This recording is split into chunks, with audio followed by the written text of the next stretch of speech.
Well, first of all, we were taught nothing. Nothing. And then it turned into when you have hot flushes and when you stop bleeding, then it's something to consider. When actually, really, I mean, perimenopause is a 7 to 10 years. Depending on the woman. What does that mean? Perimenopause, menopause, postmenopause? Because it's so hot right now, and there's a lot of celebrities our age that are very big into it, which is great. Because I hope you guys realize women's health was not studied until the 1990s. I feel like we've been conditioned to think menopause is something terrible. Oh, it's so bad, and like you're going to get hot flushes and your whole body's going to explode basically, and all these things are going to go wrong with you, and then you're going to be like dried up and crusty and nobody's going to want to be with you. And I'm like, none of that is true. Something internally is changing. Well, our identity is beginning to shift. The realization that post-menopause, we are radiant. We are radiant beings. We get to step into life fully as ourselves, and we get to show up as the leader that we are, which is really the wise woman. Menopause is one day. One day. It's literally one day. I had a menopause party the day that So what day is it? Welcome back to the Sage for Living podcast. We're here with Zapheria Bell, who's from Australia. For anyone's going to question her accent, throw that out there. Zapheria is a menopause advocate, and she's the founder of LUMEN, a global movement for midlife women ready to reclaim their visibility and their voice. Mm-hmm. I'm so excited to get into this. This is a topic very dear to my heart. I am someone who is post-menopausal, I guess we call it, or menopausal, and we'll get into the different terminology now. And I want this to be shared with women because we all have to go through this. We cannot avoid menopause. It hits everyone differently at different stages of their life, different years and ages of their life. There is no cheat sheet. There's not. To menopause. No. So let's get in. Welcome. Thank you. So tell me a little bit about yourself. What led you on the path to menopause? Because I found in here and in the podcast, we all have our careers, we all have our backgrounds that have led us to what we're in today and why we're here today to bring that stuff to the world. Yeah, absolutely. It's interesting. I feel like when I came into this body and was choosing to be here, I feel like they gave this big dashboard and said, like, choose the experiences that you would like to have. But see that big red button, don't touch the red button.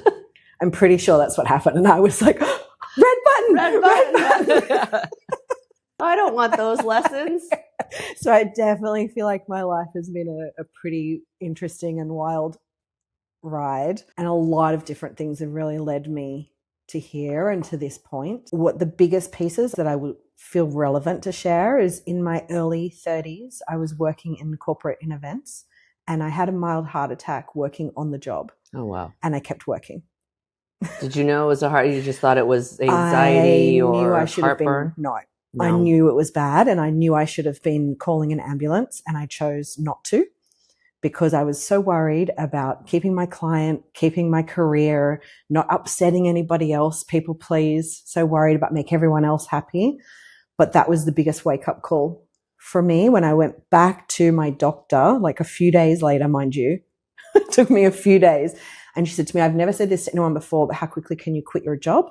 She said, because I'm not so worried about what happened to you physically, more so that mentally and emotionally you chose to work through that. And that's a really big concern for your health. And so I closed my company, packed up my whole house, packed everything into my car and moved to a little place called Byron Bay in Australia. I've actually been. Yeah, I've been there. And I stopped there and reassessed my whole life.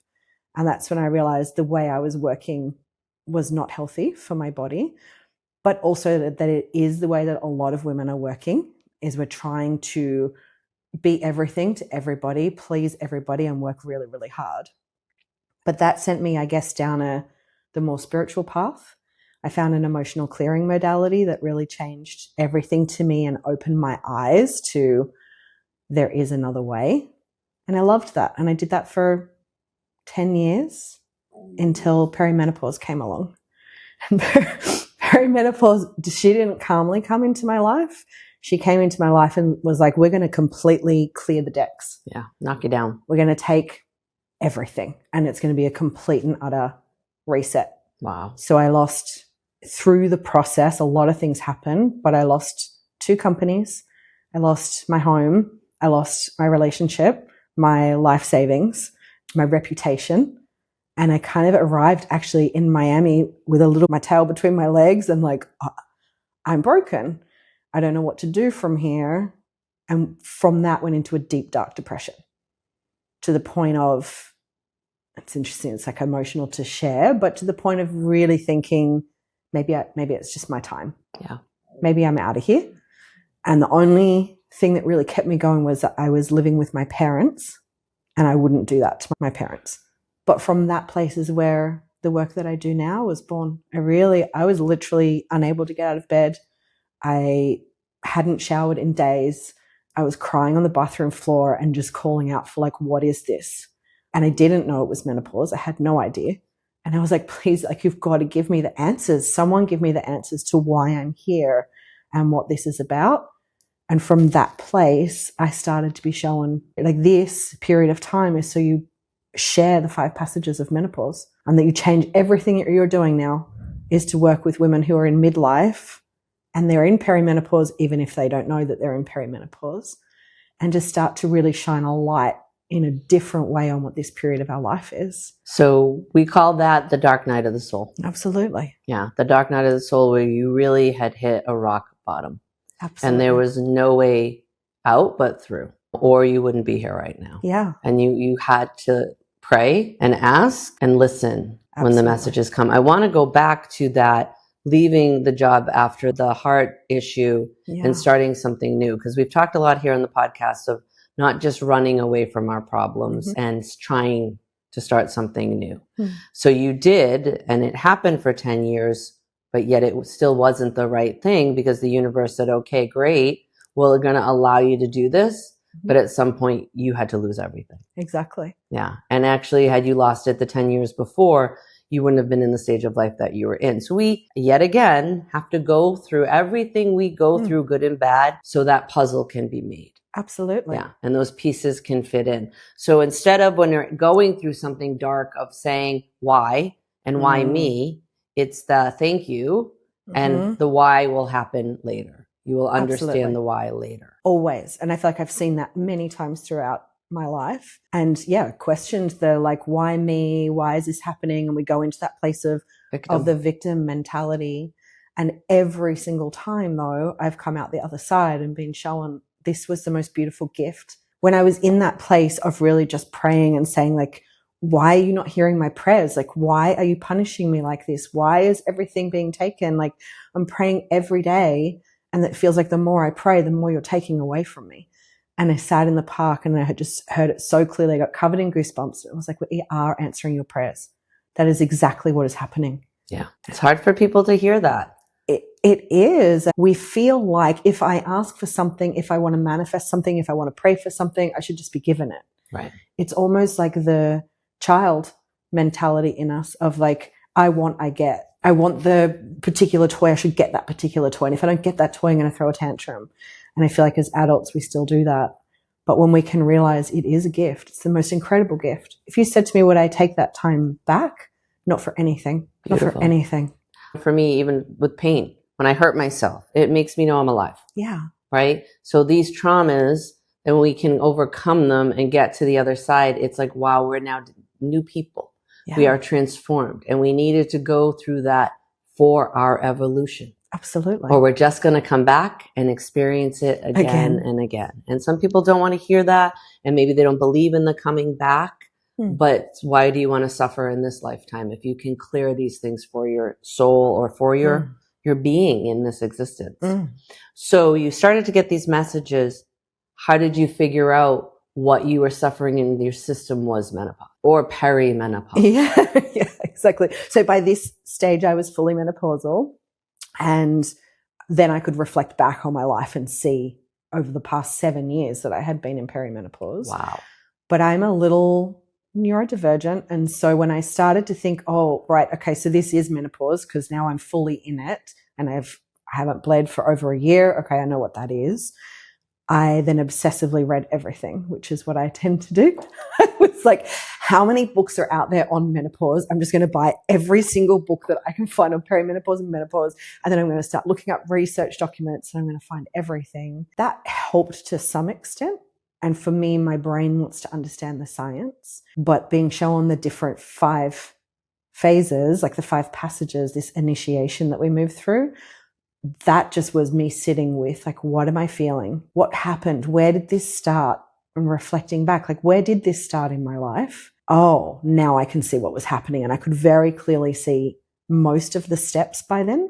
I could see 4 of the passages by then.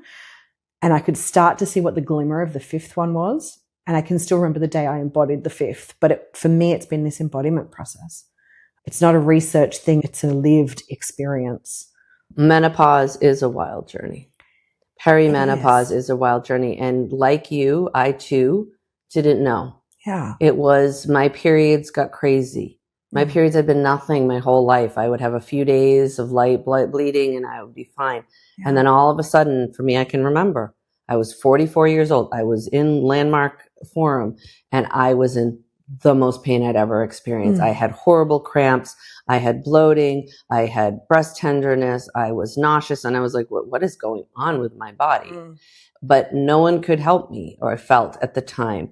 Or I had a friend who was a functional medicine doctor. I didn't want to believe it was hormones because I was still stuck in the story that hormone replacement was bad for us because of my mom's generation. Or I was in therapy and the therapist said to me, every couple of months you drop and it takes you a while to come back. You should go on antidepressants. But I said, I didn't feel depressed. I knew what depression was and I didn't feel depressed. So I didn't want to be the answer. So what did I do? I suffered. And I suffered until I finally woke up and said, okay, I'm going to try the hormones. Now, we're not saying hormones are for everyone and we'll get into that. But for me, that was the game changer. Yeah. And since that moment, everything's been beautiful for me. And I will continue on the hormones. I will continue to get myself checked in things that I have to. But I'm not suffering what I know other women are suffering through in this time of life.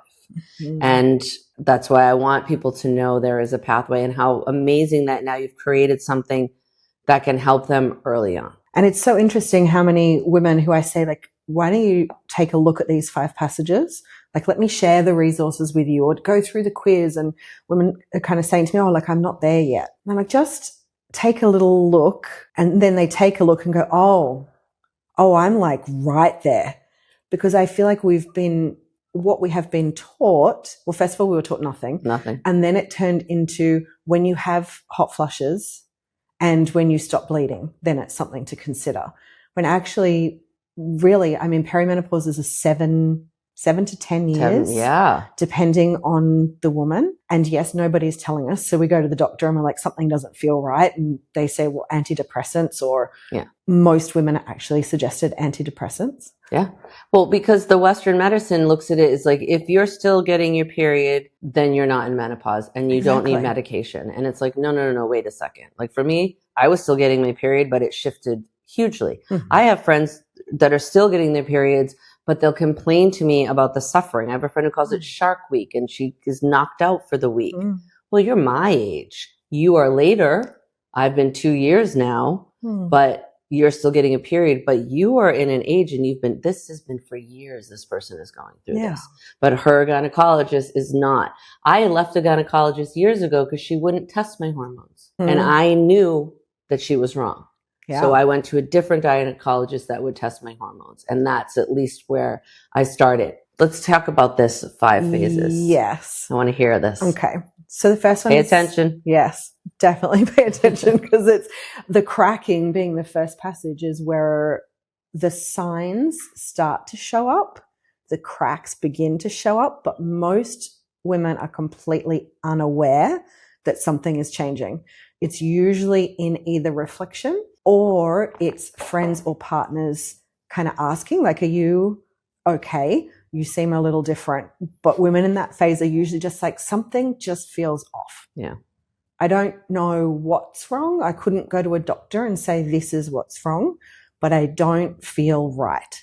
And I don't feel like me. And I feel almost like the foundation of me is beginning to shift. And that's this cracking. And actually the hormones are beginning to shift. Progesterone is kind of taking its little nosedive. And so the nervous system is getting more raw and tender, so that emotions might come to the surface more. Sleep is usually starting to get disrupted here. And this for me is one of the things, I guess, I adore the spiritual community, and simultaneously what was happening for me is everybody was like, oh yeah, like you're waking up at 3 a.m. That's witch's hour.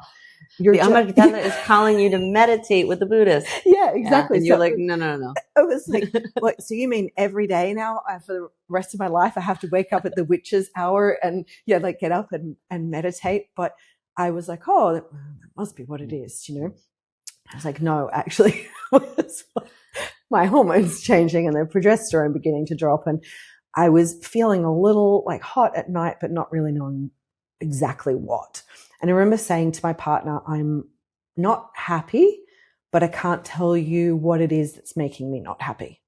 Something's not right. So that's the cracking. I love that. Okay. Yeah. Phase one. The cracking. Phase 2 is where it becomes more obvious, the burning. And not every woman is going to have hot flushes.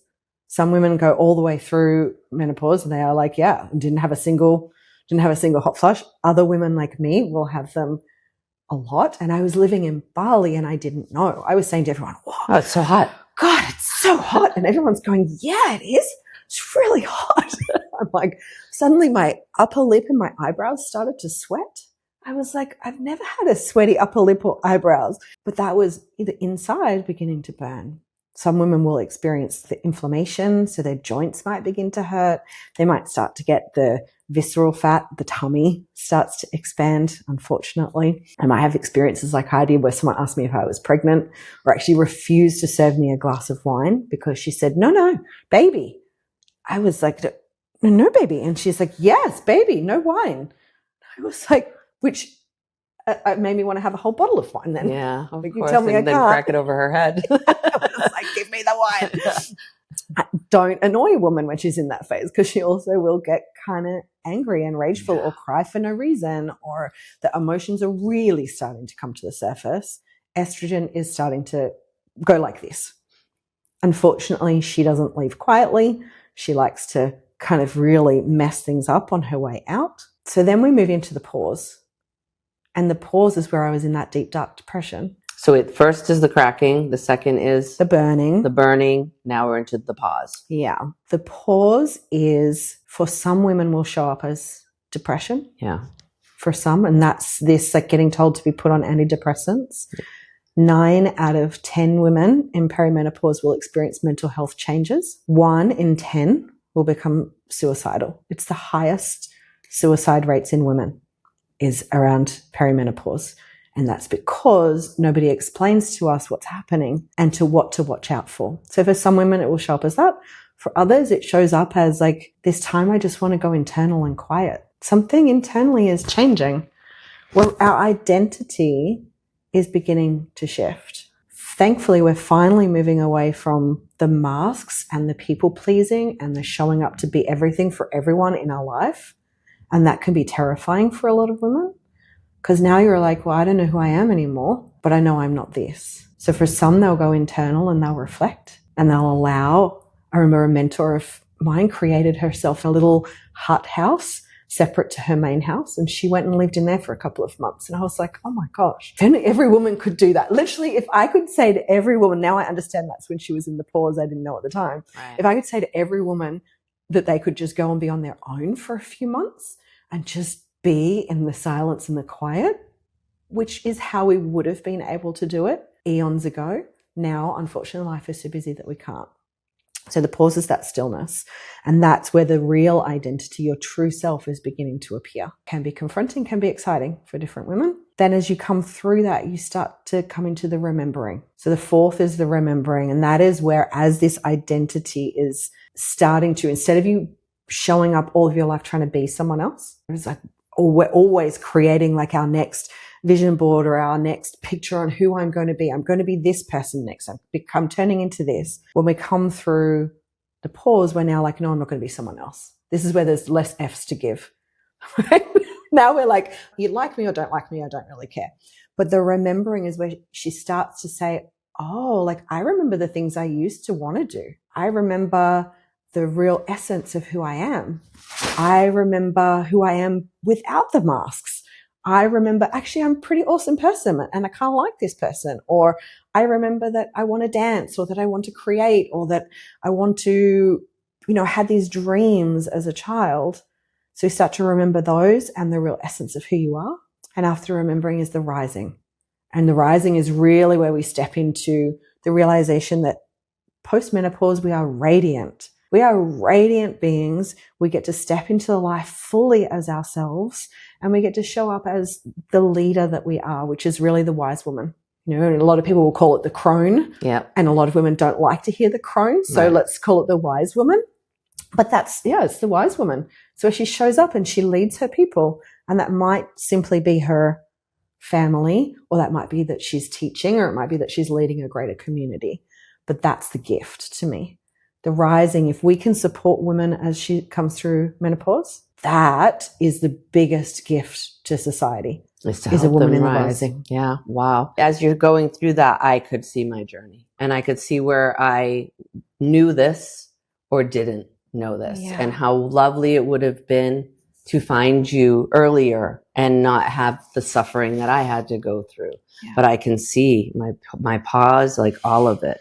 So because it hits in so many different ways and we don't realize, what is it that I want our audience to be paying attention to see where they are in that path, or maybe they're just starting to be able to get in with you and do this work? Or what awarenesses do we want them to be looking for? So for me, there's a couple of things, like, yes, beginning to know what passage you are in, but also the feminine doesn't show up in a linear. It's not like a tick box.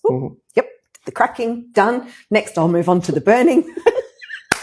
If only it showed up like that and we could go, yep, passed. Thank you so much. Yeah. But it doesn't. It shows up messy, as the feminine does. So we'll be like, oh, I'm finished with the burning. Oh, no, back in the burning. And they kind of all cross over each other. But having just some indication on where you are actually starts to shift things mentally and emotionally in a big way. Different to, I guess, like the physical symptoms, but understanding what is happening and knowing that, for me, knowing that the rising is what's at the end, then you understand, like, oh, I'm just moving through a passage. I'm moving through a shift in my life. I'm moving into the most incredible, to me, menopause is a gift. I feel like we've been conditioned to think menopause is something terrible. Oh, it's so bad. And like you're going to get hot flushes and your whole body's going to explode basically. And all these things are going to go wrong with you. And then you're going to be like dried up and crusty and nobody's going to want to be with you. And I'm like, none of that is true. And so I think understanding and knowing, like, the rising is at the end of this. You mean I get to be at the best part of my life? I get to feel amazing about myself. I get to be radiant. I probably actually get to be more juicy and plump and not dried up and crusty like we're told. And I don't have to worry about getting pregnant. Exactly. So there's so many gifts. Yeah. So it's simultaneously knowing where you are and also knowing where you're going. Where you're going. Yeah. Because then the other parts are like, it's uncomfortable, but it's not forever. I thought it was forever when I was there. I thought, oh, this is it. I'm done. This is the rest of my life, is I'm going to feel like this.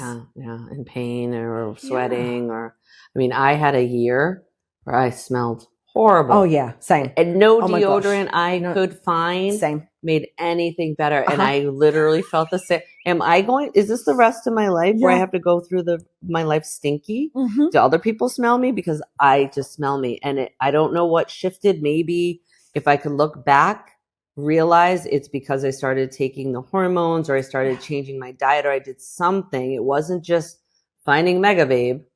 Wasn't the solution, but there was something internal. But I suffered a lot through that. It was like, what is happening to me and why do I smell so bad? Yeah. And it was hormonal shifts. Absolutely. So I was exactly the same. And I was around my mum a lot and she has a very sensitive nose. So I would walk in and she'd be like, you stink. I'm like, oh my God, other people can. I'm like, I know, I just had a shower. I'm clean. Right. But for a lot of women, that's happening. All the different things that we think is now it's forever. It's not. And it's not. It's not. I also, my libido just kind of I went from a very high libido to none, and I thought, oh, this is it. So for the rest of my life, I'm going to have no interest. And I was thinking, this is not fair. Right. But that's now not the case, is it? No, not the case at all. Yeah. The opposite. Yeah, exactly. Yeah. I met a woman once when I was younger who was like at 50. That was it. She didn't want a man to ever touch her. And I was said, but please God, don't let that be me. I have not been married. I still have a lot of sex to give. Like, please God, like let's I don't want that. And now I'm with you. I'm the complete opposite, you know? So when I hear people that are going through things, it's like, I want them to know this work and to know that there are things to help, that we don't have to suffer through perimenopause, menopause. Let's talk about that timeline too. What does that mean? Perimenopause, menopause, postmenopause? Because it's so hot right now, and there's a lot of celebrities our age that are very big into it, which is great. Because I hope you guys realize women's health was not studied until the 1990s. It's terrifying. And I look at this birthing chair. That's how women used to give birth. Yeah. And then I always think that it was a man that laid them on a table and made them push in that way. Now at least the beds come up and have that more natural thing. So women were pushed out of medicine. They were pushed out of studying of medicine. I mean, women die more of Alzheimer's than men because of the lack of estrogen that we get to the brain in menopause. Exactly. So it's really great that now there's a lot of celebrities our age that are getting a push for more awareness. So let's dig into perimenopause, menopause, postmenopausal. Tell us what that all means. It's definitely like a bit of a hype word right now. And I love that menopause is being talked about everywhere. I absolutely love it. And simultaneously, it becomes overwhelming and confusing. Yeah. So perimenopause, usually around about 7 to 10 years, the hormones are beginning to shift and change. Some of it can come up in lab tests. Some of it can't come up in lab tests, depending on whether you're still cycling or you're not cycling. Then menopause is 1 day. 1 day.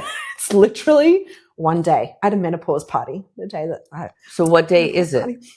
So when you have not bled for 365 days. So if you get to like 364 days and you have a bleed, starts again. Yeah. The whole clock restarts. So it's a full 365 days. That 1 day is menopause. And then the rest of your life is post-menopause. And this is what I feel like I would love women to understand is post-menopause is the rest of your life. It's not a decline at all. It's actually just that now you cannot bear children. That is basically what it means. And so yes, for the rest of your life, you cannot bear children. So you're postmenopausal. But yeah, it's literally from that 1 day. Should be called postmenstrual. Well, yeah. Exactly. Because it's after your period is done. Yeah. Should just be called like the best part of my life. Best part of my life. That's what if you choose it to be, and if you choose to help yourself. Yeah. No one is going to have these answers for you. Absolutely. It is helping yourself, but it's having that awareness that things are shifting and changing. Yeah. Can you talk about, do you know about the hormones and what it means, the estrogen, what that does to our body, the progesterone, the testosterone? Because we need testosterone too, by the way. I take testosterone too. Can you get a little bit into those three main hormones? So estrogen is actually an umbrella word for 3 different types of estrogen, but we'll just call it estrogen for the sake of easy conversation. So estrogen is actually a brain hormone as much as it is a sex hormone. And I feel like a lot of people don't realize that estrogen is in every single system in your body. So as estrogen is in your brain and it's supporting your dopamine, it's supporting your amygdala. So like whether you are flipping your lid and hitting into fight or flight, or flipping your like emotions high and becoming rageful. Hence why talk to a perimenopausal woman and everybody's, oh no, she's rageful and angry. And yeah, because estrogen is starting to leave her brain. So of course she is. It also actually impacts the frontal cortex as well, prefrontal cortex. So it impacts our ability to be able to remember, to be able to connect the hippocampus also into your prefrontal cortex. So it's impacting your ability to be able to remember things, recall things, hence foggy brain that so many women start to talk about, or thinking, oh my God, do I have dementia or Alzheimer's because I am forgetting everything all of the time? I started thinking, this dementia's in my family. I was thinking, I've got it young. Oh my gosh, like I can't remember anything. I just read this whole research thing and you asked me at the end of it, what did you just read? I'm like, I don't know, something about an estrogen something. So therefore it's impacting everything in your brain, but it's also impacting your heart health. So for women, the biggest killer of women is heart attack. So once I learned that, actually for me, I was also had been, I guess, through being in the spiritual community, everyone was like, you shouldn't be on HRT. That's really bad for you. And I didn't for a long time until I started to read the studies. And I was like, hang on, my brain health. I do not want to have Alzheimer's or dementia seeing as it's in my family. I don't want to have a heart attack seeing as I've had a close heart attack scare. And I also don't want to have osteoporosis. So it's also linked into bone health as well. So for me, I was like, okay, that's my choice on what I've decided to do with the hormones. So yeah, it's impacting your bone health. The inside of your bone will naturally dissolve. Yeah. Yep. And estrogen is supporting the rebuilding of that. Do men have estrogen in their brain as well? Yes. Okay, but they don't lose it like we lose it. And they never had as much estrogen. Obviously, they have more testosterone, but we have testosterone too. No. And we are supposed to have that testosterone just in a smaller level. Everybody just talks about testosterone for libido for women, but actually it's your get up and go. It's your drive. It's your ability to want to be like, I want to get up and get moving in the morning and I want to go. And then also I hear women say, I don't want to use testosterone because I don't want to bulk up. Well, actually we are losing so much muscle mass. Sarcopenia is incredibly scary in postmenopausal women, as is osteoporosis. So we're losing bone density, we're losing muscle mass. Now, if you have a fall and break your hip or, we have all these things. So for me, like the testosterone working with your muscles is a great thing. Also, it's working with your brain switching on again, like really important. And it impacts different women in different ways. So for me, the depression actually was the testosterone. The lower in the testosterone. Yeah. When I went and had it tested, I asked my doctor, can you please test? Like, I think maybe something's wrong. And she was like, yeah, it's tanked. I can't remember the numbers, but she's like, it is incredibly tanked. And that is why you can't get out of bed in the morning. Energy. Yeah. And I just started to use tiniest bit of testosterone. And suddenly I was like, oh my God, yeah, I want to get up. Yeah. I want to go and do life. Right. So we think it's us and we think it's our emotions and we're women and we're too emotional, where it's actually within our internal system. It's our brain and it's our hormones running the show or depleting the show. Exactly. And what about progesterone? So progesterone is really looking after your nervous system. So it is a little bit to do with mood, but progesterone is really like a nervous system protector. And for me, like what started to happen is my nerves became very raw. I became very sensitive to life and wouldn't leave the house. And then as I started to take the progesterone, I was like, this feels good. Like I feel calm. I feel calm again. Thank you, progesterone. I can open the door and feel the sunshine. Exactly. Yeah. So, I mean, we need all of these hormones, and it doesn't mean that every woman needs to take any hormones at all. Yet some women, that is their preference. And I guess one of the things I see a lot of women talk about, I'm in a lot of chat rooms, who else is going to white knuckle through menopause? Like it's a rite of passage to bear your pain to get through it. Yeah. Oh, interesting. Yeah, very interesting. Yeah. Like you don't have to white knuckle through it. Sometimes people want that accomplishment, right? I made it through. I made it to the other side because I suffered and endured. What is the response when people say that? Are they jumping on board and white knuckling with them? What I find interesting is there's two different camps. Tell me. Then there tends to be the women who are only for HRT, and then will get quite aggressive of like, oh, you have to be taking it. And then there are other women who are hard against, no, don't do that. That's really bad for you. And then they all fight out in the comments. It's very interesting to witness because I don't feel like this is not about division. Like, please don't let this divide us. Like, why? It is causing more divide. That's so not surprising. It's just not surprising because society as a whole is to fight.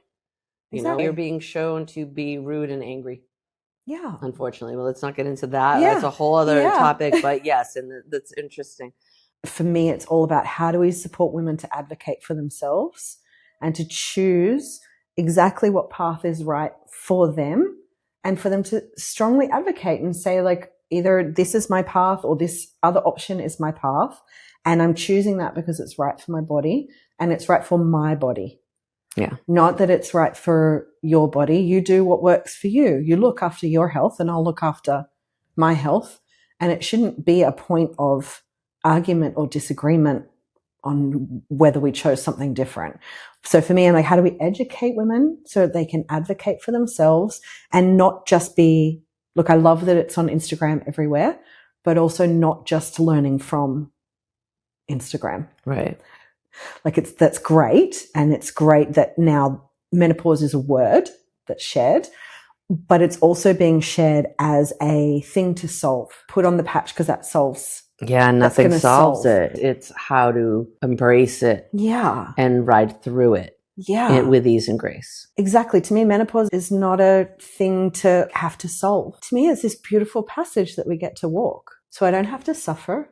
I can find the ways through it that work well for me.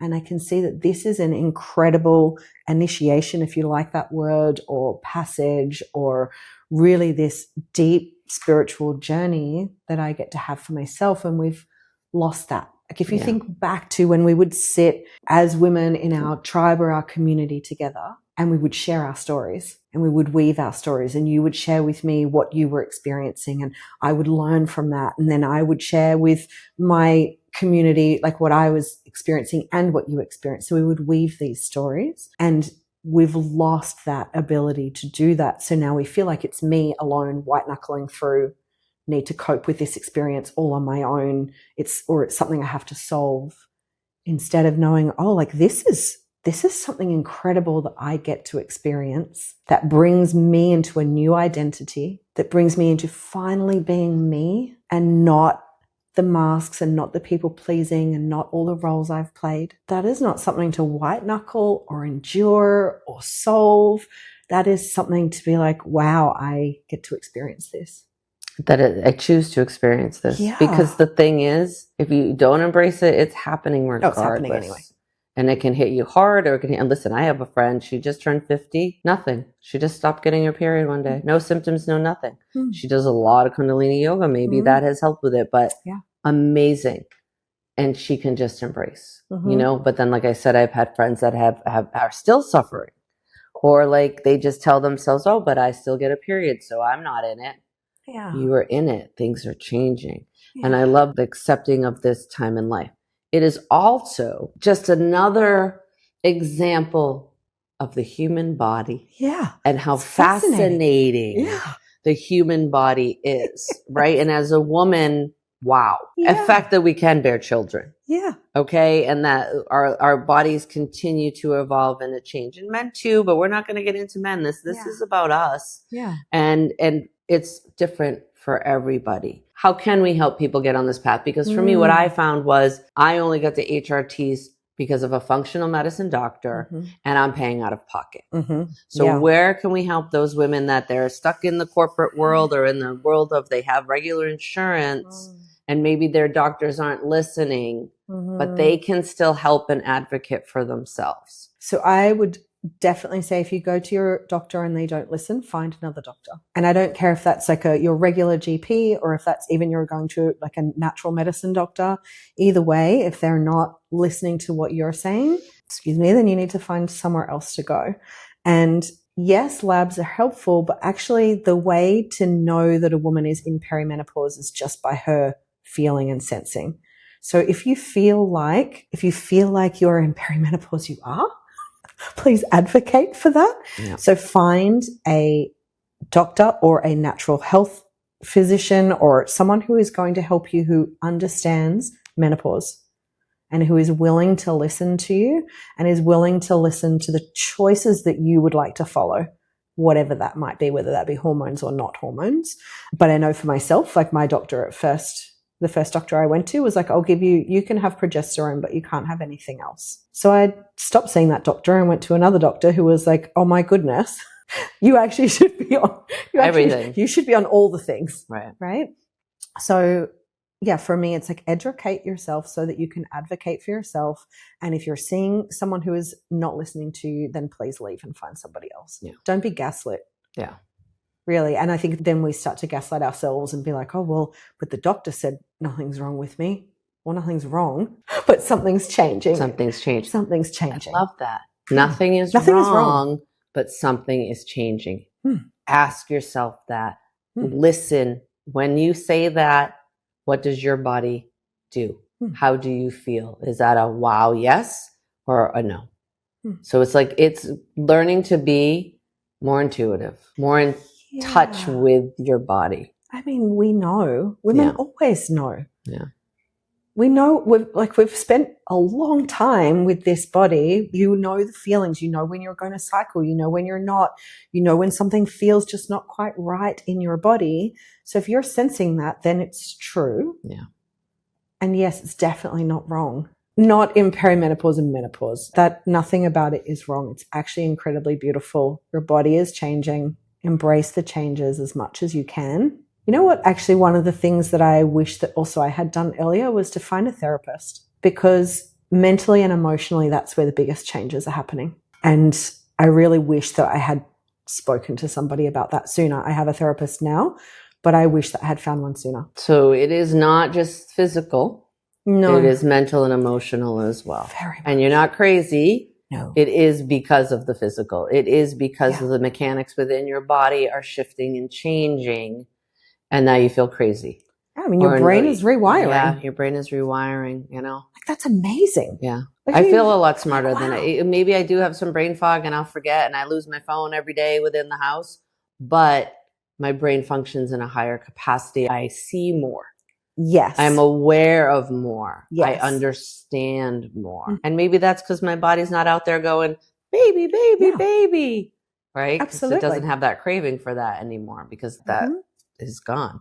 But it doesn't make us obsolete, right? I always think back of the First Wives Club and Diane Keaton out there stealing stuff because she was in her 50s and no one saw her anymore. She was invisible. Yeah. But I feel like in today's society, we're not invisible because we're being heard, we're being seen, and we're being looked at like, what? You're 55? You look like you're like 30. That's right. Because I take care of myself and I'm aware of myself and of my body. And I can accept that my breasts are down here or that my belly is here. Yeah. Now, yes, society is pushing us towards plastic surgery. I have a lot of friends that are having this stuff removed or not. But let's try to get through that too and love who we're becoming because it really is a becoming. Massively. To me, menopause is a reclamation. And it's really this reclamation of who you are and stepping so deeply into you. Yes, the body changes. And if you feel like you want to do something about that, okay. And can you first love the body that is showing up in this moment before choosing to make any changes? Can you simply just be like, yeah, like I got a tummy. I don't know where that, I never had a tummy my whole life. I always had like a bum and boobs. And then suddenly, and I really went through a phase of like not liking it and being very upset and being very depressed about it.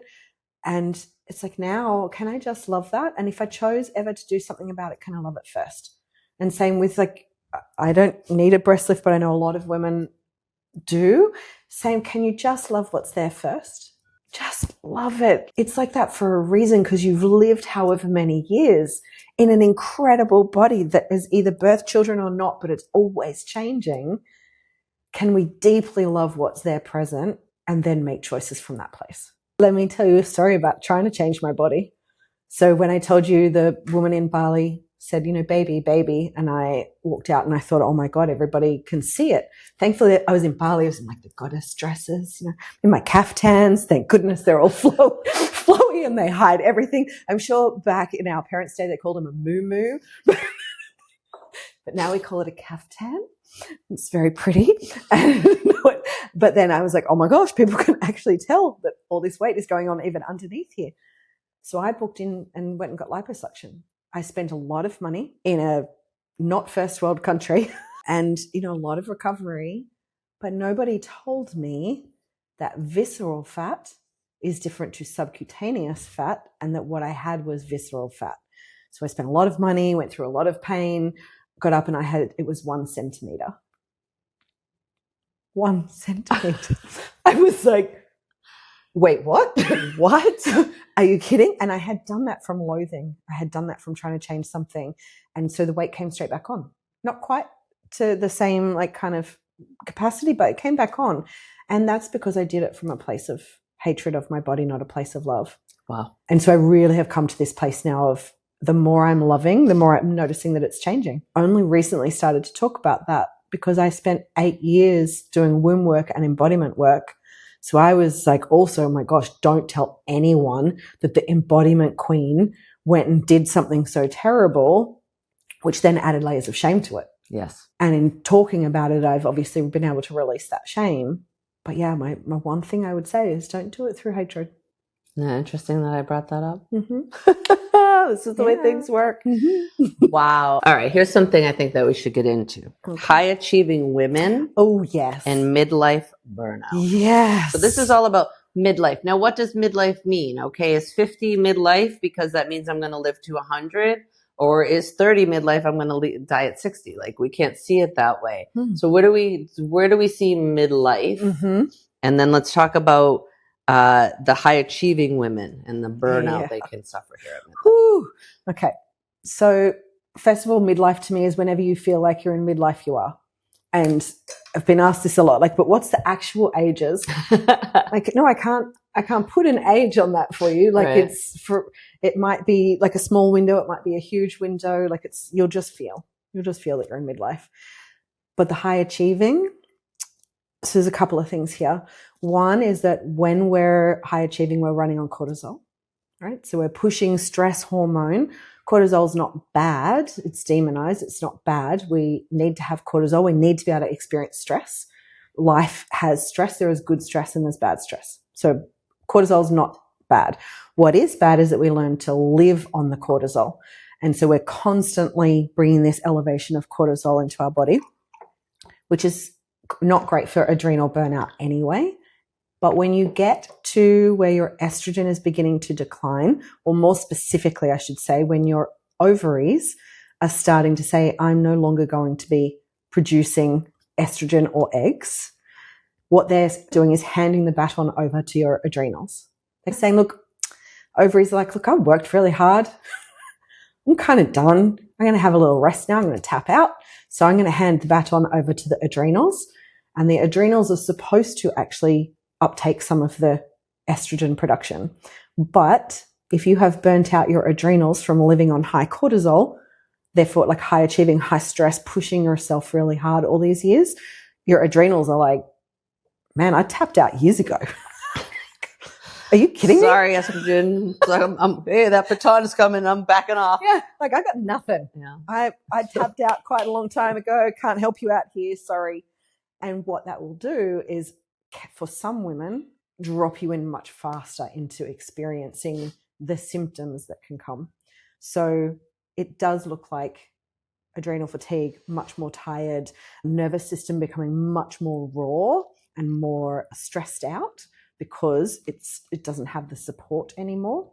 And so, yeah, it comes in a lot more intensely. And for usually high achieving women, the brain changes is what upsets them the most. Yeah. Because they're used to, like, I go 1,000 miles an hour. I've got everything happening. I don't even need a to-do list because I've just got everything in my brain. And suddenly they're going, I can't move so fast. I don't remember everything anymore. And I'm just not feeling on. And so that obviously creates confusion and stress. And for not all, but for a lot of high achieving women, that may have come through trauma. They may have had trauma in their life that has kind of pushed them into this high achieving state. When we come into perimenopause, as estrogen begins to drop and can no longer actually protect you, it's been masking you all of these years, then the trauma can resurface. So that's what happened for me. I suddenly was like, actually, I think you met my dog. So I now have a service dog, because when I went into perimenopause, suddenly my whole life's worth of complex PTSD was like, I couldn't even walk into a supermarket. Or I walked into a supermarket one day and the butcher made a noise and I dropped to the floor. I was like, oh my God, thinking that I was about to be attacked. So I was like, why is this? I've done 10 years in the spiritual community. I've worked through all of my trauma. Why is it coming to the surface? I hadn't really worked with the nervous system part of that trauma. And it's also in a lot of women become late diagnosed with various neurodiversities as if those neurodiversities just came. But what it is you can no longer mask.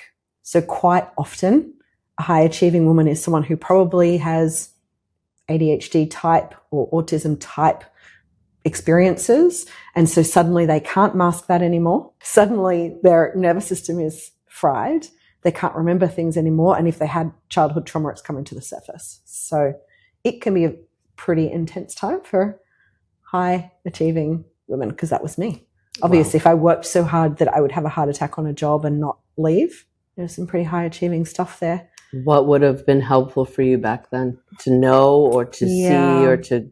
What would have been helpful for me would be to firstly understand what was happening and why it was happening, instead of me questioning, am I going crazy?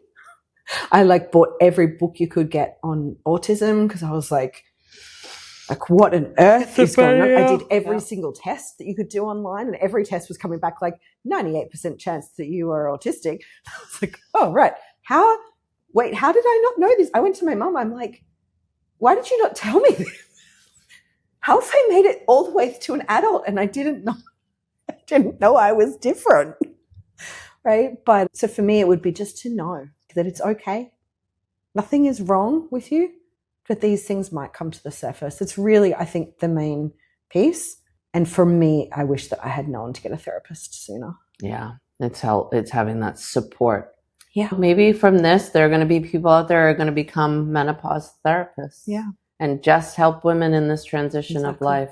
Because Exactly. I know for me, I was with a therapist at the time for something else, but it was so helpful because I was having someone in my house coming into menstruation and me on my doorway out. And she was like, really interesting time, this intersection happening for you. Yeah. And so I always would want to tend to be with a woman who understands me. She's my elder. She's been through it or was going through it as well at the same time. Yeah. Yeah. Well, this is the thing. It's the elder piece. Yeah. We used to go to the elder. That's exactly what we used to do. We used to go and sit with the elder and we would ask her and we would talk to her. And then we've lost that. So now that is the therapist. Yeah. And we lost that too, because then my mom's generation was told, oh my God, you're going to die. Breast cancer, everyone's going to die from hormones, and swipe it under the rug and just deal with it. So then that generation didn't pass anything down to us because they didn't know anything. They just knew what they were told not to do.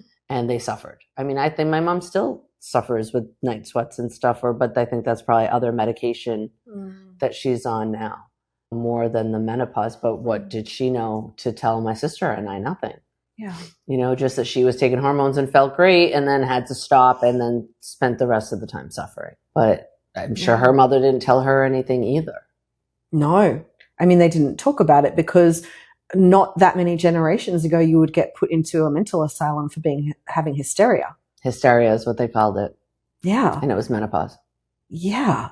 So, of course, nobody talked about it, because if you talk about it, you'll get locked away. So you need to keep that to yourself. Like, that to me is wild. I'm going to share, I cannot remember the name of the book right now, but I'm going to share a book with you, which is just so incredible. But yeah, that it used to literally be like we would be locked up. It was not called menopause. It was just like, she has hysteria. She's completely crazy. So let's just like lock her up and lobotomize her. Yeah. Let's just lock her up now and traumatize her even more because something changed. So let's get into, I have a little bit of notes here I'm working with. Menopause as an identity death and a rebirth, which leads to reclaiming your voice, your visibility, and your embodied leadership. Love this. So do I. One of the big pieces of menopause is the identity shift that happens to us.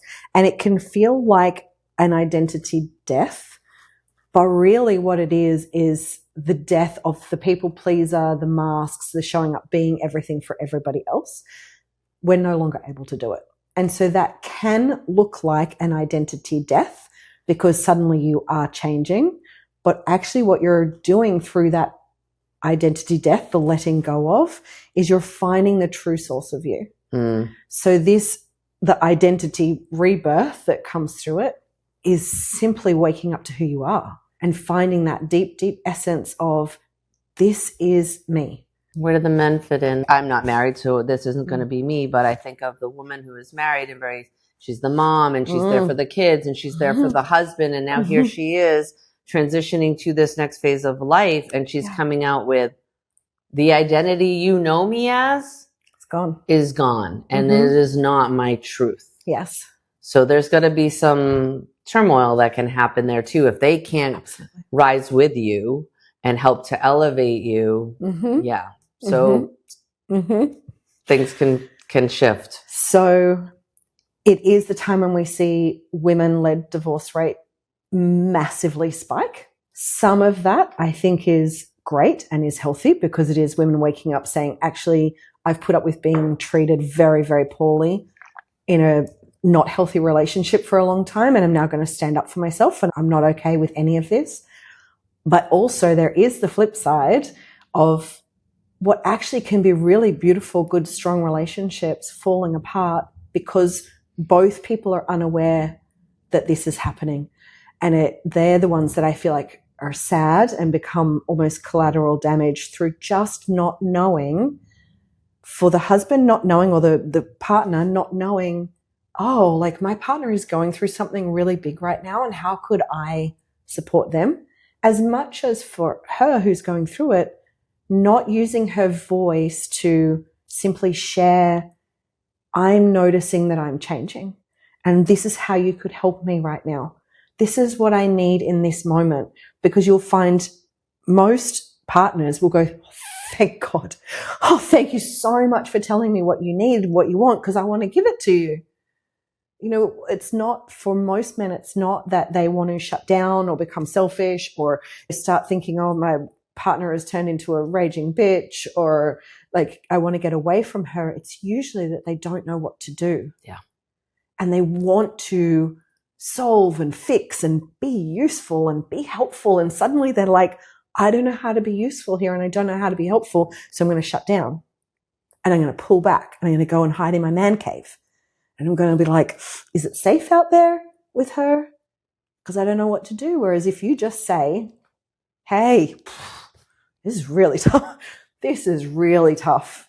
If you could just help me by, I really feel like a lot of relationships and marriages would be saved. But I've seen it through this process of strong marriages and strong marriages surviving on the other side. But like we've said, this is inevitable. Yeah. This is inevitable. Menopause is going to happen to you at some point in your life. Yeah.